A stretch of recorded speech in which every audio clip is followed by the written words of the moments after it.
নমস্কার। অন্নপূর্ণা ভাণ্ডার প্রকল্পের ৩,০০০ টাকা পাওয়ার আশা করে বসে আছেন তাদের জন্য অত্যন্ত গুরুত্বপূর্ণ এবং একটি বিরাট বড় ব্রেকিং আপডেট আপনাদের প্রত্যেককেই জানতে হবে, তবেই কিন্তু এই ৩,০০০ টাকা আপনারা প্রত্যেকে পাবেন। আপনারা সকলেই জানেন, রাজ্যে নতুন সরকার আসার পর মুখ্যমন্ত্রী শুভেন্দু অধিকারী সাধারণ মানুষের সুবিধার্থে অন্নপূর্ণা ভাণ্ডার প্রকল্প চালু করার কথা ঘোষণা করেছিলেন। কিন্তু এবার এই প্রকল্পটিকে নিয়ে একটি অত্যন্ত কড়া পদক্ষেপ নিতে চলেছে রাজ্য সরকার। আগামীকাল থেকেই কিন্তু এই প্রকল্পের জন্য শুরু হয়ে যাচ্ছে রাজ্য জুড়ে বাড়ি বাড়ি গিয়ে স্পেশাল সার্ভে বা ভেরিফিকেশন। আপনারা ঠিকই শুনছেন। আর এবার শুধু ফর্ম ফিল আপ করলেই হবে না, সরকারি আধিকারিকরা সরাসরি আপনার দরজায় পৌঁছাবে এবং সেখানে যদি আপনারা ৩টি নির্দিষ্ট কাগজ দেখাতে না পারেন, তবে কিন্তু আপনার অন্নপূর্ণা ভাণ্ডারের ৩,০০০ টাকা সরাসরি বাতিল হয়ে যাবে। আপনি অনলাইন বা অফলাইন যেভাবেই আবেদন করে থাকুন না কেন, এই নিয়ম সবার জন্য প্রযোজ্য। আজকের এই ভিডিওতে আমি আপনাদের একদম বিস্তারিতভাবে জানাবো কোন কোন 3টি কাগজ আপনাদের রেডি রাখতে হবে।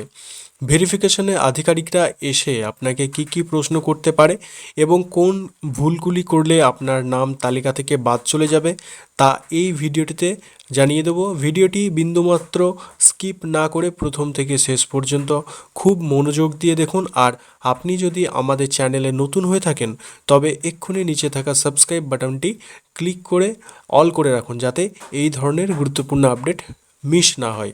মূল বিষয়ে যাওয়ার আগে আমাদের এটা জানা দরকার যে হঠাৎ কেন রাজ্যে সরকার এরকম কঠোর ভেরিফিকেশনের সিদ্ধান্ত নিল। আসলে এর আগে যে লক্ষ্মী ভাণ্ডার প্রকল্প চলতো, সেখানে দেখা গিয়েছিল যে বহু অযোগ্য মানুষ, অর্থাৎ যাদের ঘরে বড় বড় গাড়ি আছে, 3-4টে পাকা বাড়ি রয়েছে, এমনকি যারা সরকারি চাকরি বা পেনশন পান, তারাও কিন্তু এই প্রকল্পের সুবিধা নিচ্ছিলেন। এতে সরকারের কোটি কোটি টাকা অপচয় হচ্ছিল এবং যারা প্রকৃত গরিব তারা অনেক ক্ষেত্রে কিন্তু বঞ্চিত হচ্ছিলেন। মুখ্যমন্ত্রী শুভেন্দু অধিকারী পরিষ্কার জানিয়ে দিয়েছেন, অন্নপূর্ণা ভাণ্ডারে যাতে এই ধরনের কোনো দুর্নীতি বা ভুলভ্রান্তি না হয়, তার জন্যই এই কড়া ব্যবস্থা নেওয়া হচ্ছে। যারা অনলাইনে ফর্ম ফিল আপ করেছেন তাদের ক্ষেত্রে কিন্তু ভেরিফিকেশন আরও বেশি কড়াকড়ি হবে, কারণ অনলাইনে আবেদনের সময় অনেক তথ্য যাচাই করা সম্ভব হয় না। তাই সরাসরি বাড়ি গিয়ে সত্যতা যাচাই করা হবে। তাহলে চলুন এবার জেনে নেওয়া যাক যে 3টি প্রধান কাগজ বা নথির কথা যা আধিকারিকরা বাড়িতে এলে আপনাকে দেখাতে হবে। প্রথমত 1 নম্বর কাগজ, যেটি হলো আধার কার্ড এবং ভোটার কার্ড। আপনার আধার কার্ড ও ভোটার কার্ডের অরিজিনাল কপি এবং জেরক্স সব সময় সাথে রাখবেন। সম্প্রতি পশ্চিমবঙ্গে যে এসআইআর বা ভোটার তালিকা রিভিশন হয়েছে, সেখান থেকে অনেকের নাম বাদ গেছে, তাই আপনার কার্ডগুলি সম্পূর্ণ ভ্যালিড এবং সক্রিয় আছে কিনা তা খতিয়ে আধিকারিকরা কিন্তু দেখবেন। দ্বিতীয়ত 2 নম্বর কাগজ হলো রেশন কার্ড এবং পারিবারিক তথ্য।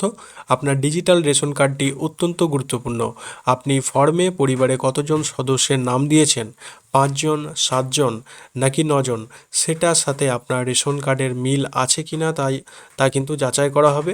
এবং তৃতীয় বা 3 নম্বর নথি হলো ব্যাংক অ্যাকাউন্ট এবং ডিবিটি স্ট্যাটাস। বিশেষ করে যারা অনলাইনে ফর্ম জমা দিয়েছেন তাদের ব্যাংক অ্যাকাউন্টের কেওয়াইসি আপডেট থাকতে হবে এবং মোবাইল নম্বরের সাথে ডিবিটি লিঙ্ক থাকা বাধ্যতামূলক, কারণ টাকা সরাসরি ডিবিটির মাধ্যমেই আপনার ব্যাংক অ্যাকাউন্টে পাঠানো হবে। যদি অ্যাকাউন্ট কোনো সমস্যা থাকে তাহলে টাকা ঢুকবে না। কাগজপত্র দেখার পাশাপাশি সরকারি অফিসাররা কিন্তু আপনার পারিবারিক পরিস্থিতিও খতিয়ে দেখবেন।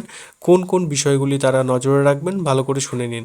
আপনার নামে বা আপনার পরিবারের নামের 3টি বেশি পাকা বাড়ি রয়েছে কিনা, যদি থাকে সেক্ষেত্রে টাকা নাও দেওয়া হতে পারে। আপনার নামে কোনো 4 চাকার গাড়ি বা বড় বাণিজ্যিক বাহন থাকা চলবে না। আপনার পরিবারের কোনো সদস্যের যদি সরকারি চাকরি থাকে বা সরকারি চাকরি করেন, সরকারি পেনশন পান, তবে আপনি অযোগ্য বলে ঘোষিত হবেন। আরেকটি নতুন এবং বড় নিয়ম হলো, আপনার ছেলে বা মেয়েকে অবশ্যই সরকারি স্কুলেই পড়াশুনো করতে হবে, নতুবা কিন্তু সুবিধা পাবেন না যদি প্রাইভেট স্কুলে সে পড়াশুনো করে। এবং সময় মতো সরকারি টিকাকরণ বা ভ্যাকসিনেশন দেওয়া চাই। আপনারা ফর্মে যে তথ্য দিয়েছেন, যেমন আমার কোনো গাড়ি নেই বা আমার পাকা বাড়ি নেই, আধিকারিকরা এসে সরজমিনে সেটাই তদন্ত করবেন। তাই মনে রাখবেন, ফর্মে এক কথা আর আধিকারিকদের সামনে আরেক কথা বললে আপনার ফর্মটি সরাসরি সঙ্গে সঙ্গে বাতিল করে দেওয়া হবে, অর্থাৎ রিজেক্ট। অলরেডি ভেরিফিকেশনের জেরে লক্ষ লক্ষ মহিলার নাম বাদ পড়েছে, তাই আপনারা এই ভুলটি একদম করবেন না। এবার আসি সব থেকে খুশির খবরে। এই ভেরিফিকেশন প্রক্রিয়াটি আগামীকাল থেকে শুরু হয়ে খুব দ্রুত শেষ করা হবে। আর এই ভেরিফিকেশনে যারা পাস করবেন তাদের ব্যাংক অ্যাকাউন্টে আগামী 1 জুলাই থেকেই অন্নপূর্ণা ভাণ্ডারে 3,000 টাকা ঢুকতে শুরু করবে।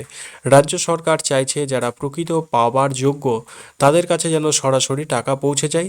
তাই দেরি না করে আজই আপনার আধার, ভোটার, রেশন কার্ড এবং ব্যাংকের পাসবই সমস্ত কিছু গুছিয়ে রেডি রাখুন। আপনার এলাকায় সার্ভে শুরু হয়েছে কিনা বা আপনি অন্নপূর্ণা ভাণ্ডারের ফর্ম ফিল আপ করেছেন কিনা তা নিচে কমেন্ট করে অবশ্যই জানাবেন।